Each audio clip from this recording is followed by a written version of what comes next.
माँ देखते हैं, माँ हमें स्कूल भर्ती करते हैं, स्कूल में जाके हम जागतिक शिक्षा को प्राप्त करके विद्वान बनते हैं। किसी विद्वान को अगर, किसी भाग्यवान को अगर उस बस में गुरु मिल जाए जैसे पहले मिलते थे, छुटपन में गुरु मिलने से क्या करेंगे, गुरु सबसे पहला आत्मा का वो तरल तक समाप्त कर देंगे। दौड़ने वाला, भागने वाला, वो सुंदर वस्तु चाहिए, ये चाहिए, वो करेंगे, डोला डोल रहता ना। प्रथम गुरु क्या शिक्षा देंगे, मेरे बच्चों को ठहरना सिखाना है। सबसे पहले गुरु क्या करेंगे, प्रत्येक दिन प्रत्येक क्षण उसको आत्मा को, जो आत्मा डोलने वाला आत्मा को स्थिर करते हैं। तो उस गुरु को पाने के लिए कहाँ जाना पड़ेगा ना, गुरु क्या हो गया, दूध में जामुन हो गया ना। तो जामुन लेने के लिए कहाँ जाना पड़ेगा, दूध वाला के, वो मिठाई वाले के पास। तो मिठाई वाले के पास से वो जामुन मिलता है।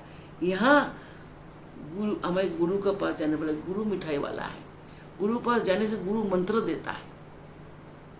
उस मंत्र को, जामुन को आप दूध में डालने से गर्म करते नहीं, थोड़ा बहुत गुरु के पास जाने से हमें, हम लोग तो ठंडे होते हैं, कूल होते हैं, तभी हर काम करके शांत बैठे रहते हैं। तो जब गुरु के पास जाते हैं, गुरु हमें छूते हैं तो हमें गरमाई आता है, नहीं तापस आता है, तापन आता है।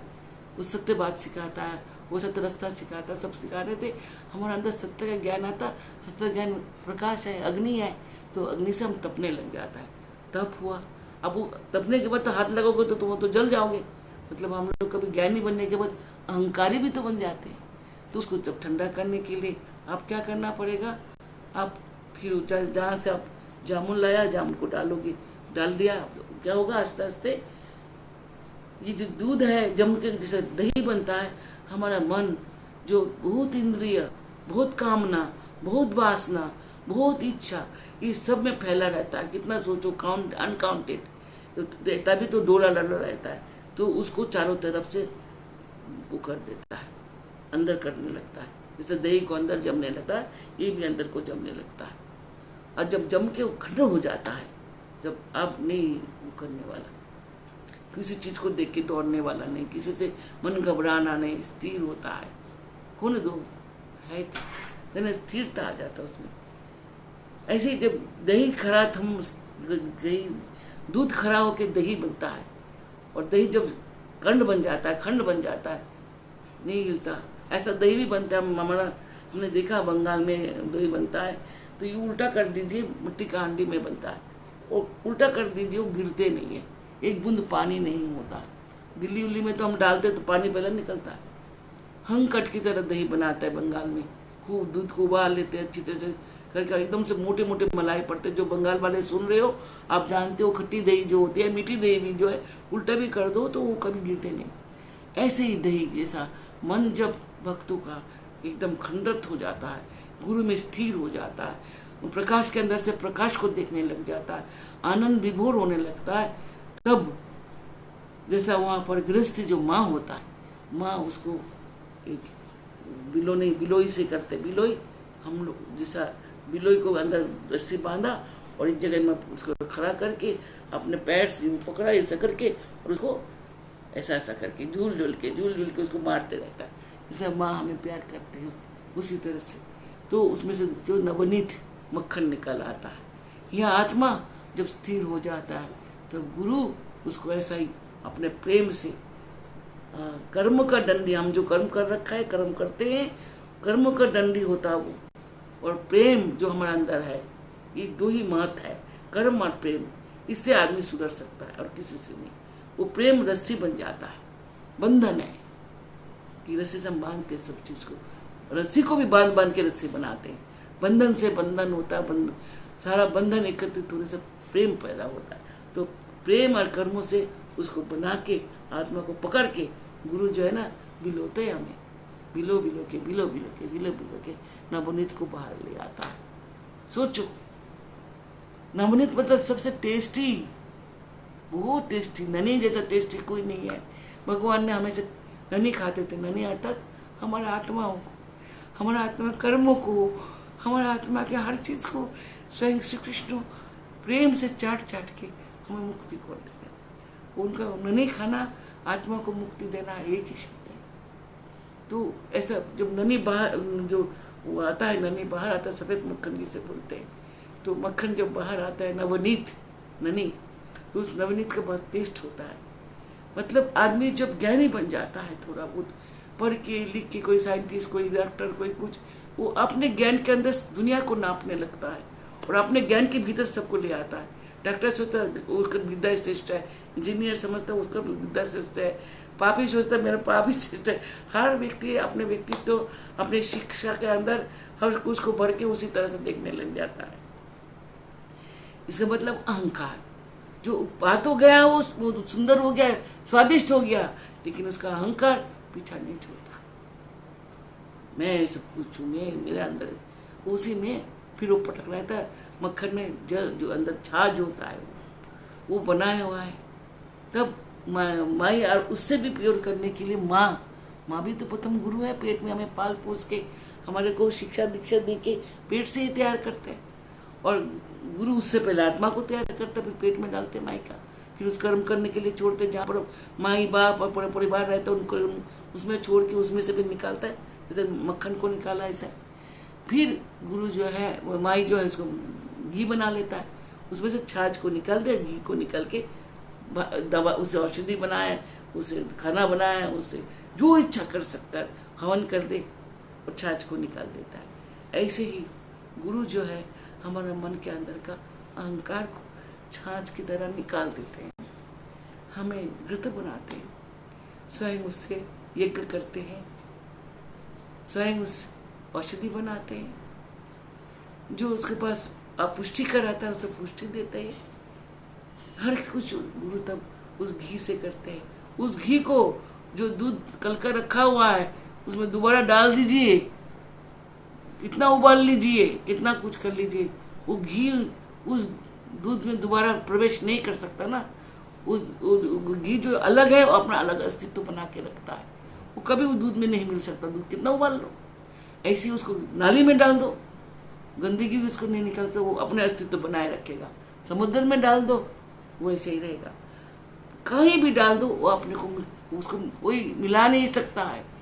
ऐसे ही आत्मा जब सर्वगुण से निवृत्ति हो जाता है, आत्मा सब आनंद पूर्वक हो जाए, आनंदमय हो जाता है, तो आत्मा को दोबारा नीचे नहीं आना पड़ता है, दोबारा को कर्म भोग नहीं करना पड़ता है, वो सीधा उन्नत योनि में जाता, मनुष्य के बाद देवात्मा। इसलिए मनुष्य को देवता कैसे तुलना होता है, पर देखो देवात्मा है, देवता जैसा है। तो मनुष्य जीवन के बाद देव आत्मा आता है, तब देवात्मा उसको और भी ऊपर ले जाएगा, और भी ऊपर, ऐसे कई साथ कई ताल जाना पड़ता है, कई जन्म होना पड़ता है, अंत में उसको एक मुक्ति का जीवन तो ईश्वर देता ही है। मतलब वो अनंत आनंदमय हो जाता है, अमृत आनंदमय हो जाता है, अमृत हो जाता है, जो कभी जिसका वो नाश्वर हो जाता है, उसको जन्म मुक्ति का श्रृंखला से मुक्त हो जाता है, वो ब्रह्म हो जाता है, स्वयं गुरु का गले के माला का एक मोती बन जाता है। तो जब वो ऐसा बन जाता है तब ईश्वर, पवन देव, सूर्य देव, ये देव, वो देव, ब्रह्मदेव, विष्णुदेव, ये शिव जी, ये कोई नहीं लेता। वो जिसने उसको बनाया वो अपने हृदय में उसको स्थान देके रख देता है। जब उनको जरूरत पड़ता है वही आत्मा जो है अवतार होता है। मनुष्य देवात्मा बन के, परमात्मा बन के, ब्रह्मा विष्णु बनने के बाद फिर अवतार लेता है, समझ गया। ठाकुर रामकृष्ण परमहंस, हम लोग विष्णु का अवतार मानते सब भगवान बन जाते हैं। आत्मा इतना कर्म करने पर भगवान बनता है, फिर उसी आत्मा को गुरु दोबारा उसको एक अन्य शब्द विवाद करवाता है कि वो तब फिर एक अवतार पुरुष बनता है और तब फिर मनुष्य को उद्धार करता है। तब स्वयं भगवान नहीं आता है, तब यही लोग उद्धार करने के लिए आता है, तो वो फिर गुरु रूप में आ जाता है। तो ये जानिए गुरु अनंत है, आदि है, गुरु का जन्म मृत्यु नहीं है। गुरु के यंग दिखने में तो भी वो अभिज्ञ है, जब वो बूढ़ा हो जाता है तभी भी अभिज्ञ है, वो संसार से चले जाता है तभी संसार में रह जाता है, क्योंकि वो ब्रह्म है। ब्रह्म कभी भी किसी चीज में मिल नहीं सकता, अपना अस्तित्व बनाए रखता है। ऐसे ही ब्रह्म का सृष्टि करता है और उस सृष्टि करके माला की तरह अपने गले में पहनता है उसी को जाप जाप के, उन्हीं को जाप जाप के वो संसार को उद्धार करता है। ये गुरु का स्वरूप है, जिसको सोचने से आँख का अश्रु कभी समाप्त नहीं होता है कि रोम रोम में, वे कहते हैं रोम रोम में राम बसा है। रा अर्थ क्या है? प्रकाश। प्रकाश का नाम रा है। माँ अक्षर मकार, वही अवतार होता है, वही प्रकाश बनता है, वही अंधेरा होता है, सूर्य होता है, राम मुक्त होता है, ब्रह्म होता है। तो रोम, हमारा जन्म भी हमारे शरीर में गिरने के बाद कितना जो पाओगे वो शायद 1,84,000 ही पाओगे जो रोम होता है। हर रोम के अंदर कितना हमारा योनि है, वो कितना योनि हमने जन्म लिया शरीर में, उतना हमारा बाल होता है। जान लीजिएगा, ऐसा करके हमारा जीवन जीवंतर चलता है। इसलिए गुरु को हर बात में जो मैं बोलती हूँ, जो आपने काली समझो किया, आप समझो, आपको मैं उत्तर दे रही हूँ। इसलिए मैं भी नहीं जान सका उनको, तुम भी नहीं जान पाओगे, स्वयं भगवान लोग भी गुरु को नहीं जान पाते। वो भगवान बन ही गए थे, फिर उनको गुरु का क्या जरूरत है? किसका गुरु नहीं है? भगवान आशुतोष भगवान शिव जो आदिनाथ है, उनका गुरु कौन है? विष्णु भगवान। विष्णु भगवान का कौन गुरु है? आदि पुरुष जो भगवान आशुतोष है, ब्रह्मा, उनका प्रत्येक का गुरु क्यों है? देवता का गुरु का क्या जरूरत है? वो देवता है तो गुरु बिना किसी का भी उद्धार नहीं होता है। गुरु हमेशा है, हमेशा रहेगा। वो जन्म मृत्यु का परे है, थे, है, रहेगा। वो जो है बोल के उनका आदि से आदि ज्ञान है, और प्रेजेंट जो आज चल रहा है उसको भी ज्ञान होता है। सर्वज्ञानी इसलिए गुरु को कहा जाता है। तो आप लोग योनि मुक्त जो वो जो छिपकली था, क्या था? वो पहला मनुष्य था। 1,84,000 बार जन्म मरण करने के बाद वो जो मनुष्य बना था, तो क्या किया? चोरी करता था, लोगों को ठगता था, हर वो बुरा काम वो करता था जिससे उसको कोई ग्लानि नहीं होता था। करते गए और एक दिन वैसे ही वो चोरी करके वापस आ रहे थे। नारद जी ने अपने योग बल से देखा कि उसका क्यों मुक्ति दिलाया, भगवान ने मुझे क्यों बार बार उसको सामने खड़ा किया, क्यों भगवान ने मुझे उसके पास बार बार भेजा। नारद जी अब आंख बंद करके उसका वो स्वरूप देख रहा है कि वो क्या था, क्यों मुझे बार बार भेजा गया, क्यों ऐसा हुआ। तो वो 1,84,000 बार जिया, मरा, फिर बाद में वो क्या बना? वो मनुष्य बना, हम जैसा मनुष्य बना। और मनुष्यों के क्या किया? इंद्रिया नाम अधिष्ठाती भूता नाम अखिलेश, इंद्रियों को अंदर के वशीभूत में रह के भूता नाम अखिलेश, जो हर क्षण में मर रहा, गल रहा, विश्व के प्रति आकर्षित होके हर वो बुरा काम किया, जिसका कर्म भोग तो करना ही पड़ेगा। कर्म पीछा नहीं छोड़ता, जन्म होते ही कर्म शुरू हो जाता हमारा साथ। तो वो इंसान बनने के बाद ये सब कुछ किया।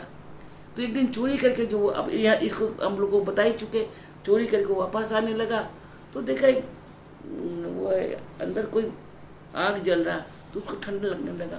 कहता मैं जाके उसके अंदर बैठ, जो आग है, तो अंदर जाके देखते बहुत सुंदर सुपुरुष वहाँ एक दुशाला ओढ़ के बैठा हुआ है।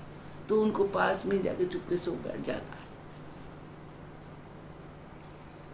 वो तो सुंदर, अब कल मैंने आपको सुंदर बताया था, वो सुंदर तो था, उसको पता लग रहा है कोई व्यक्ति बहुत सुंदर था, लेकिन दुशाला उड़े हुए है,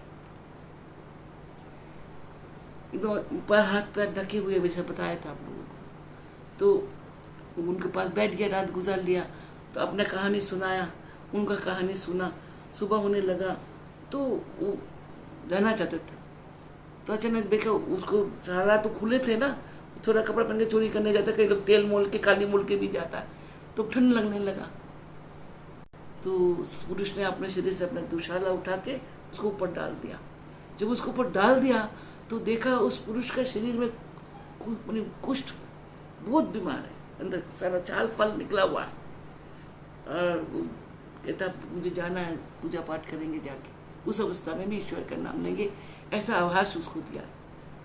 तो उसको सारा रात उससे बात करके उसके प्रति उसको प्रेम हो गया। तो देखा वो थोड़ा कांप रहा है, तो बाहर की तरफ जाता तो कांप रहा है। कहता आप यहीं बैठिए, आप जब तक धूप आए तब जाइएगा, आपका इतना कष्ट है।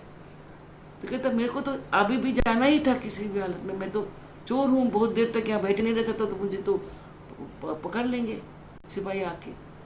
तो वो आपका दुशाला, आप उड़िए और बैठिए। अच्छी तरह से दुशाला को उड़ा दिया, बड़ा प्रेम पूर्वक, बहुत प्रेम से दुशाला को उसके ऊपर डाल दिया। कहता अब इस अग्नि को जला दिया, आप यहाँ बैठे रहेंगे। खुद चला गया। कुछ समय बाद उसका देहांत हो गया। देहांत होने के बाद वो क्या बना था? छिपकली। अब छिपकली बनने के बाद उन्हीं दिनों नारद जी के मन में वो आया, ये भक्त दर्शन का फल क्या होता। तो भगवान को पूछा, भगवान ने छिपकली को दिखा दिया, जाओ वो छिपकली के बच्चे को, अभी छिपकली एक बच्चा देने वाला है, उसको जाके पूछो। जब नारद भगवान छिपकली के बच्चे को पूछता है तो छिपकली के बच्चा मर जाता है। नहीं बताया, भगवान के पास गया, भगवान नहीं बताया, वो तो यू लोग त्याग दिया। तो कोई बात नहीं, तुम अब जाओ, वो देखो वो पक्षी का भी बच्चा दे रहा है। तो पक्षी के पास गया, पक्षी के पास गया तो पक्षी के बच्चे को जब पूछा तो चारों पक्षी मर गया। नारद जी का कष्ट हुआ। फिर गया भगवान, वो बोल नहीं रहा, अब क्या करें। कहते उस गाय के बछड़ा जन्म दे रहा होगा, गाय के पास जाओ। उस गाय के बछड़े के पास गया, जब उसको पूछा वो भी मर गया। अब नारद जी को थोड़ा बहुत क्लेश तो हुआ कि भगवान खुद बताते नहीं, खाली घुमाता रहता है। फिर जाके बोले हमको घुमाई ने बताई कुछ समय। फिर कहते जाओ पृथ्वी में जाओ, अयोध्या नगरी जाओ, वहाँ जो राजा अम्बरीश है उसके घर में बुढ़ापा में एक लड़का बच्चा पैदा हो रहा, उस बच्चे से जाकर पूछो। भगवान का आदेश था, फिर चल पड़े। जब वहाँ गए तो राजा अम्बरीश उनको डर के उनको बैठने दिया, क्योंकि नारद जहाँ गया खटपट होना ही है। उसके मन में हो गया आज कुछ खटपट होने वाला है, लेकिन नो नहीं कर सकता है।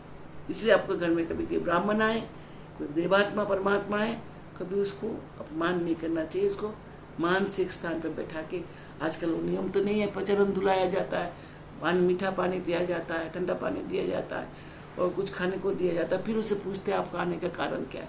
आजकल वो सब कुछ नहीं, ज़्यादा पानी पूछ लिया बहुत है तो एक सोफा दिखा देंगे, बैठ जाओ, पसंद आया तो बात करेंगे, नहीं तो जाकर टीवी देखने लग जाएंगे। तो पहले ज़माने में ऐसा नहीं हुआ। फिर वो राजा अम्बरीश से कह के नहीं, मुझे सब आपको आप पैर नहीं चाहिए, आपको पूजा पाठ नहीं चाहिए, मुझे पहले आपको स्त्री का शुद्ध गृह में जाकर उस बच्चे से बात करना है। तो उन्होंने कहा ठीक है आप बैठिए, मैं अपनी स्त्री को देखा तो किस अवस्था में है। वहाँ जाकर देखा स्त्री खुश है, बच्चा को प्यार कर रहा है, आके बोला हो गया। जो बच्चे को पूछा तो बच्चा भी मर गया। तो उनको दुख होना, तो तब अपने तब बल से उस आत्मा से कांटेक्ट किया। फिर ये सब कुछ उन्होंने देखा दोबारा। तो नारद कहता फिर मुझे तुम्हारे पास क्यों बार बार भेजा भगवान ने, हर जन्म में क्यों भेजा।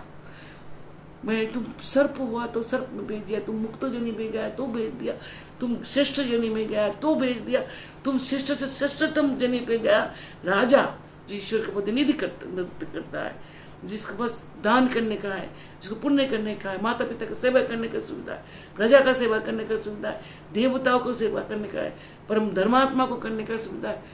इतना सुंदर जो नहीं मिला, फिर यहाँ भी मुझे ईश्वर ने भेज दिया। तो क्या कारण है हे मनुष्य, ये आत्मा अब तुम मुझे बताओ। तो कहता भगवान आप हमको पहचाने नहीं।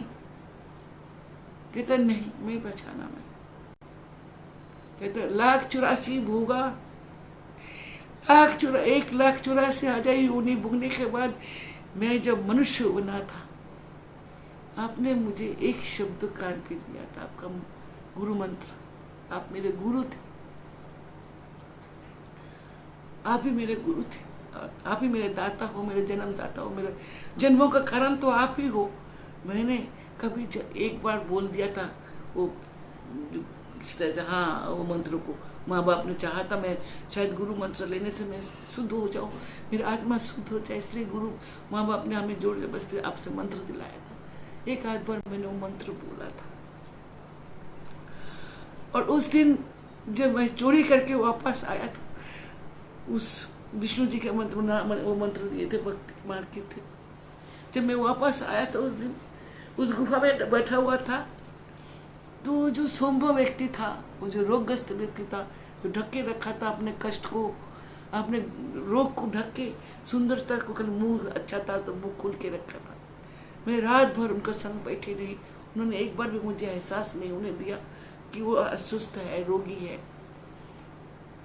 जब सुबह मेरे को ठंड लगा तो उन्होंने अपने वो खोल के दिया, वो दोशाला मेरे ऊपर डाल दिया। जब दोशाला उन्होंने अपने ऊपर डाला तो मैं देखा वो तो रोगग्रस्त है, और अपने सबसे उनको जरूरत है ये दोशाला मुझे दे दिया। तो पता है वो कौन था? वो स्वयं विष्णु भगवान था, भक्त का श्रेष्ठ फल देने वाला। तो आपने जो नाम दिया था वो स्वरूप उनका था। तो प्रेम का देवता है, क्षमा का देवता है। उन्होंने वहां आके उनको जो मैंने एक दो बार डांटा था, एक दो बार जो उनका मंत्र जाप किया था, तो मेरे अंदर का कर्म रूपी उस कोर को अपने शरीर पर लपट लिया। ये इष्ट होता है जो हमारे कर्मों का घाव को अपने ऊपर लेप लेता है। तो जो विष्णु भगवान स्वयं आके मेरे सर्व कर्मों से मुक्त देखे, दोशाला अर्थात अपने स्वरूप मुझे दोबारा देके गया, जिसके फल स्वरूप आज मैं राजा बना। इस सर्वदान सप्तदान का, सप्त किस्म का कर्म करने का अधिकारी बनाया।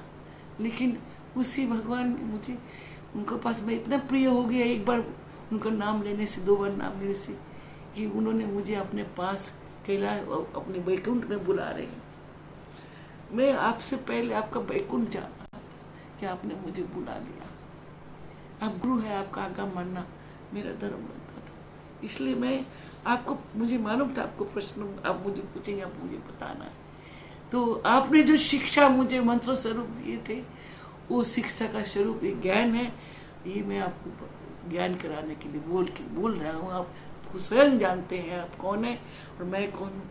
मुझे आपको पूछने का ज़रूरत नहीं था, लेकिन आपने मेरे को पूछ के मेरा परीक्षा लिया, जैसा स्कूल में टीचर लेता है। आपने मेरा परीक्षा लिया और परीक्षा लेने के बाद मुझे पास कर दिया, मुझे भिक्षु लोक में भेज दिया, जन्म मृत्यु जरा से मुक्त करा दिया। इसलिए आपको सहस्त्र कोटि कोटि बार प्रणाम। मुझे अब आपसे पहले मुझे वैकुंठ मेरे इष्ट के पास पहुंचना है। प्रत्येक आत्मा को ऐसा होना चाहिए, ऐसा होना कर्तव्य है। लेकिन आत्मा जहाँ जन्म लेता है वहाँ का परिवेश के कारण बोलो, अपने मन पूर्व जन्म का कर्मों को बोलो, बल्कि अपने कर्मों को खराब कर लेता है। हर आत्मा ऐसे गुरु के वैकुंठ में जा सकता है, गुरु दिया हुआ इष्ट स्वरूप उनका वैकुंठ, उनका धाम जा सकता है, लेकिन वो अधपतन में जाता है अपने दोष से। इसलिए आप ये जो कथा मैंने 3 दिन से सुनाया, इसका अर्थ ये हुआ कि अपने कर्मों को सुधारो, अपने कर्मों को इतना प्रेम पूर्वक कर्तव्य पूर्वक करो कि आपको अधोमुखी ना होना पड़े।